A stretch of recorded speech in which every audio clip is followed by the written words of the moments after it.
प्रिय छात्र नमस्कार।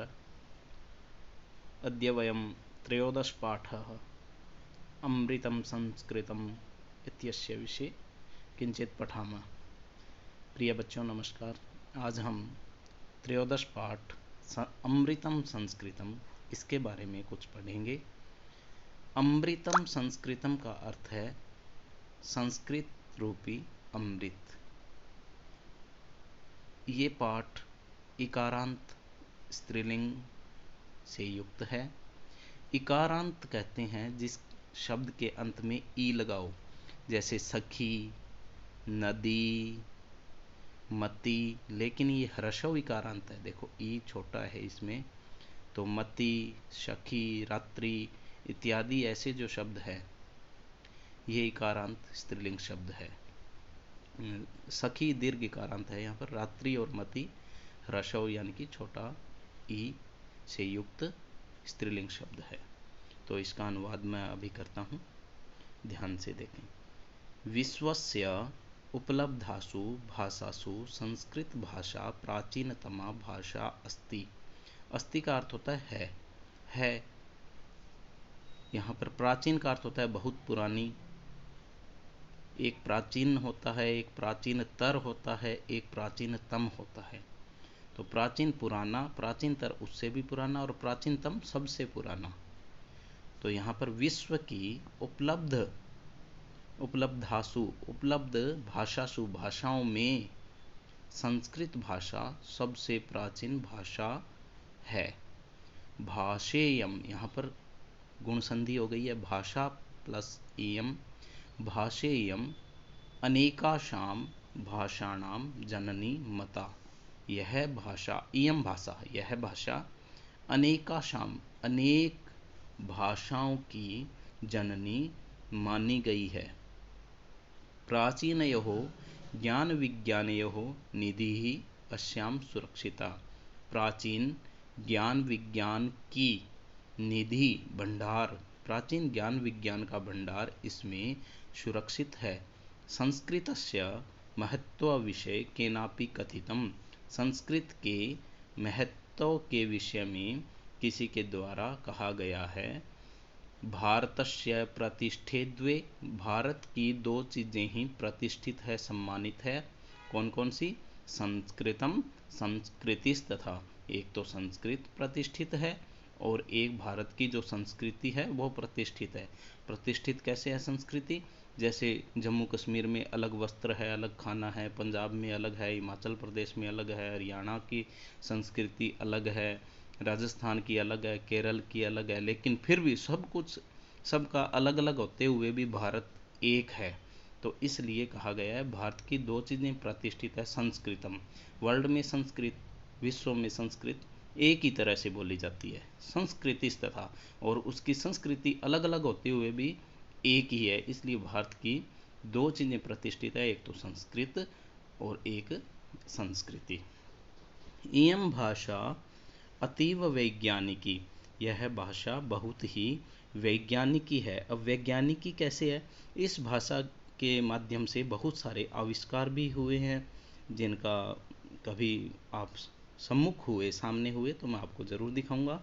बहुत सारे ऐसे आविष्कार हैं जो इसी संस्कृत भाषा के माध्यम से हुए हैं। केचन कथयन्ति, कुछ कहते हैं, यत् की संस्कृतम एव संगणकस्य कृते सर्वोत्तमा भाषा। कि कुछ कहते हैं, यत् का अर्थ होता है कि संस्कृत ही, संस्कृतम एव, ऐसा ही एक और वर्ड है सत्यम एव। तो एव का अर्थ होता है ही। संस्कृतम एव, संस्कृत ही, संगणकस्य, संगणक बोलते हैं कंप्यूटर को, संगणक के लिए, संगणकस्य कृते, संगणक के लिए सर्वोत्तमा भाषा, सर्वोत्तम भाषा है। अस्याः वाङ्मयं वेदै पुराणै नीतिशास्त्रै चिकित्साशास्त्र आदि भीश्च समृद्धम अस्ति। इसका जो वाङ्मय है वो वेदों के द्वारा, पुराणों के द्वारा, नीति शास्त्रों के द्वारा, चिकित्सा शास्त्र आदि विषय और चिकित्सा शास्त्रों के द्वारा समृद्धम अस्ति, समृद्ध है। यानी कि इसका जो संसार है, जो संस्कृत का वाङ्मय है, भंडार, वो वेदों से भरा हुआ है। वेदों के अंदर विभिन्न प्रकार के विज्ञान, व्याकरण, व्यवस्थाएं, बहुत कुछ दिया हुआ है। पुराणों में अनेक प्रकार की व्यवस्थाएं बताई हुई है। नीति शास्त्रों में जीवन जीने के तरीके बताए हुए हैं। चिकित्सा शास्त्र में जो डॉक्टर्स अपने इलाज वगैरह जो भी करते हैं तो उनके बारे में चिकित्सा शास्त्र में बताया गया है। तो ये सारी चीज़ें इस संस्कृत में समृद्ध हैं। कालिदास आदि नाम विश्व कवि नाम काव्य सौंदर्यम अनुपमम। कालिदास आदि विश्व कवियों का जो काव्य सौंदर्य है, काव्य की सुंदरता है, वो अनुपम है। उसकी कोई उपमा नहीं की जा सकती, कोई उसकी बराबरी नहीं कर सकता। कौटिल्य रचितम, कौटिल्य के द्वारा रचित अर्थशास्त्रम जगति प्रसिद्धम अस्ति। कौटिल्य, कौटिल्य कहते हैं जो कुटिल हो, जो नीति से चलता हो। तो कौटिल्य नाम चाणक्य है। चाणक्य के पिता का नाम चणक था, चणक के बेटे का नाम चाणक्य हुआ।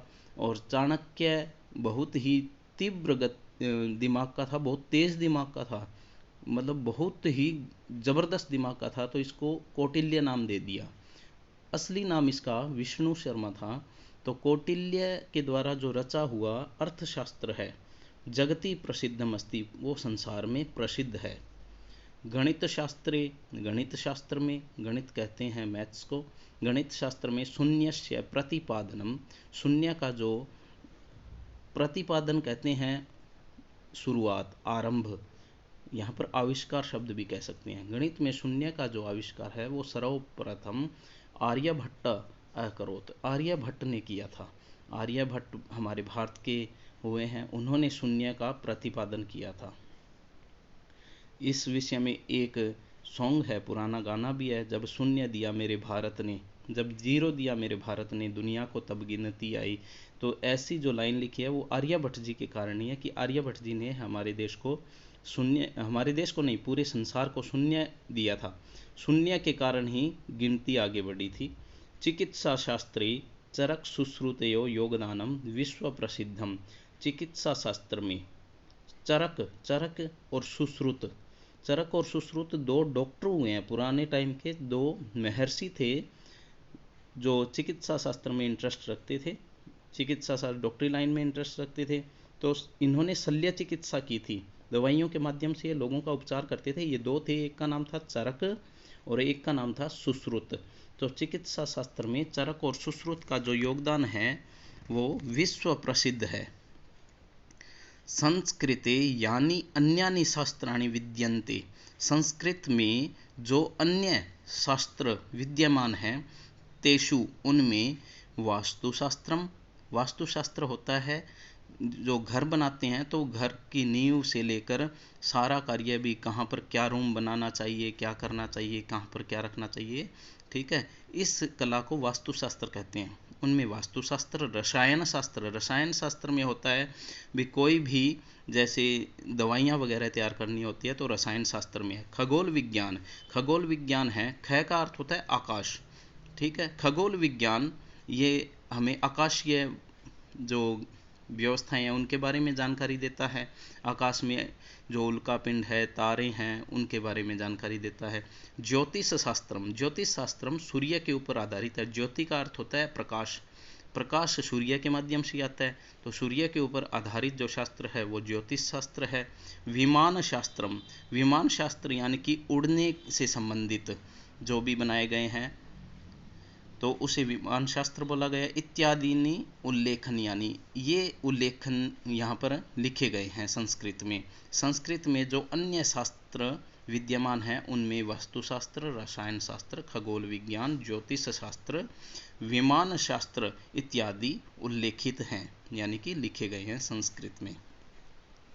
संस्कृते विद्यमाना शुक्तय, संस्कृत में जो विद्यमान शुक्तियाँ हैं अभ्युदयाय प्रेरयन्ति, वो हमें निडरता के लिए प्रेरित करती हैं, हमारे अंतर्मन को। अभ्युदयाय, उदयाय, उदयाय यानी कि जगाना, वो हमें अंदर से जगाती हैं। यथा जैसे सत्यमेव जयते, सत्य की ही जीत होती है, ये अंदर से ऐसे जगा रही है कि हमें हमेशा सत्य का ही साथ देना चाहिए, क्योंकि सत्य की ही, अंतिम में सत्य की ही जीत होती है, इसलिए सच के साथ रहना चाहिए। वसुधा एव कुटुंबकम, यहाँ पर भी एक संधि हुई है, तो वसुधैव कुटुंबकम, वसुधा प्लस एव, वसुधैव कुटुंबकम, पूरी पृथ्वी परिवार है। देखो संस्कृत में कितनी अच्छी बात कही गई है कि पूरी पृथ्वी परिवार है, हमें किसी से नफरत नहीं करनी चाहिए। विद्यया अमृतम अश्नुते, विद्या से अमृतम अश्नुते, अमरता प्राप्त होती है। विद्या के द्वारा अमरता को हम प्राप्त कर सकते हैं। अमरता को कैसे प्राप्त कर सकते हैं? मरने के बाद में भी अमरता प्राप्त करवाती है। जैसे आर्यभट्ट, यहाँ पर आर्यभट्ट का नाम आया है, आर्यभट्ट जी ने आविष्कार किया अपनी विद्या के द्वारा, तो आज भी इनका नाम चल रहा है। आज हम इनका नाम पढ़ रहे हैं, कल कोई और पढ़ेगा। तो विद्या अमृतम अश्नुते, विद्या से अमरता प्राप्त होती है। योगः कर्मसु कौशलम, योग हमें कर्मों में कुशलता प्रदान करता है। अब कैसा योग? जो हम एक्सरसाइज करते हैं वो योग? केवल वो ही नहीं, इसके अलावा ध्यान योग, पढ़ने का भी योग होता है, टाइम पे अपने काम करने का भी योग होता है। अगर रूटीन में हम अपना काम करेंगे तो हम अपने कर्मों में कुशल हो जाएंगे, यानी कि परफेक्ट हो जाएंगे इत्यादि है। ऐसी बहुत सारी सूक्तियाँ संस्कृत में हैं। सर्वभूतेषु आत्मवत् व्यवहारम कर्तुम संस्कृत भाषा सम्यक शिक्षयति, सभी के साथ आत्मवत प्रेम से अपने जैसा ही व्यवहार करने के लिए संस्कृत भाषा ठीक से हमें शिक्षा देती है। आगे है केचन कथयन्ति, कुछ कहते हैं, यत संस्कृत भाषायाम केवलम धार्मिकम साहित्यम वर्तते, कुछ लोग कहते हैं कि संस्कृत भाषा में केवल धार्मिक साहित्य ही है। धार्मिक साहित्य जैसे भी, ये तो इसमें पूजा कर सकते हैं, ऐसा कुछ धार्मिक साहित्य ही है, ऐसा धारणा समीचीना नास्ति, ये धारणा समीचीन नहीं है, ये धारणा ठीक नहीं है। संस्कृत बहुत भंडार भरा हुआ है, अगर उसके अंदर हम अंदर उसमें प्रवेश करें तो भरा हुआ है, अगर बाहर से ही देखेंगे तो ये ऐसा लगेगा कि ये केवल धार्मिक है। केवल धार्मिक नहीं है, इसके अंदर बहुत सारा संसार विश्व का बहुत कुछ भरा हुआ है। ये देखो बहुत सारे यहाँ पे बताए हैं, वास्तुशास्त्र, रसायन, खगोल, ज्योतिष, विमान, तो ऐसी बहुत सारी चीज़ें इसमें संस्कृत में हैं, केवल धार्मिक साहित्य ही नहीं है। संस्कृत ग्रंथेषु मानव जीवनाय, संस्कृत ग्रंथों में मानव जीवन के लिए विविधा विषया समाविष्टा सन्ति, मानव जीवन के लिए विविध विषय समाविष्ट हैं, बहुत सारे विषय मानव जीवन के लिए इसमें सम्मिलित हैं, समाविष्ट हैं। महापुरुषाणाम, महापुरुषों के मति, महापुरुषाणाम मति, उत्तम जनानाम धृति, सामान्य जनानाम जीवन पद्धति च वर्णिता अस्ति, महान लोगों की बुद्धि, उत्तम लोगों की धारणा और सामान्य लोगों की जीवन पद्धति इसमें वर्णित है। संस्कृत में आम जनजीवन की बातें भी वर्णित हैं। अतः अस्माभिः संस्कृतम अवश्यमेव पठनीयम, अतः हमें संस्कृत अवश्य ही पढ़नी चाहिए। संस्कृत को पढ़ने से हमें लिटरेचर की जानकारी होती है, पुराने साहित्य की जानकारी होती है, नई तरीकों, नई टेक्निक की जानकारी होती है। तेन मनुष्यस्य समाजस्य च परिष्कार भवेत्, जिससे मनुष्य का और समाज का परिष्कार, शुद्धिकरण होता है। यानी कि इसको पढ़ने से मनुष्य का और समाज का शुद्धिकरण होता है। उक्तं च, और कहा भी गया है, अमृतम संस्कृतम मित्र सरसं सरलं वच भाषासु महनीयं यद् ज्ञान विज्ञान पोषकम। अमृतम संस्कृतम मित्र, हे मित्र, संस्कृत तो अमृत है। सरसम सरलम वच, जो सरसम रस से युक्त, सरल वचनों से युक्त है। संस्कृत अगर एक बार आप बोलना सीख गए तो निश्चय या उसको कभी नहीं भूलोगे। तो संस्कृत तो एक अमृत है जिसमें रस युक्त सरल वचन हैं, सरल बातें हैं। भाषासु महनीयम यद् ज्ञान विज्ञान पोषकम, और भाषाओं में सबसे अधिक जो ज्ञान विज्ञान की पोषक है। तो इसलिए प्रिय विद्यार्थियों, हमें संस्कृत का नित्य प्रति अध्ययन करना चाहिए, क्योंकि संस्कृत एक तो हमारे लिटरेचर से संबंधित है, दूसरा संस्कृत के अंदर बहुत सारे वैज्ञानिक आविष्कार भरे हुए हैं, जिसका अध्ययन करके वर्तमान समय में हम उसको परिवर्तित भी कर सकते हैं। अमृतम संस्कृतम, संस्कृत रूपी अमृत, ये पाठ हम यहाँ पर विश्राम देते हैं। धन्यवाद।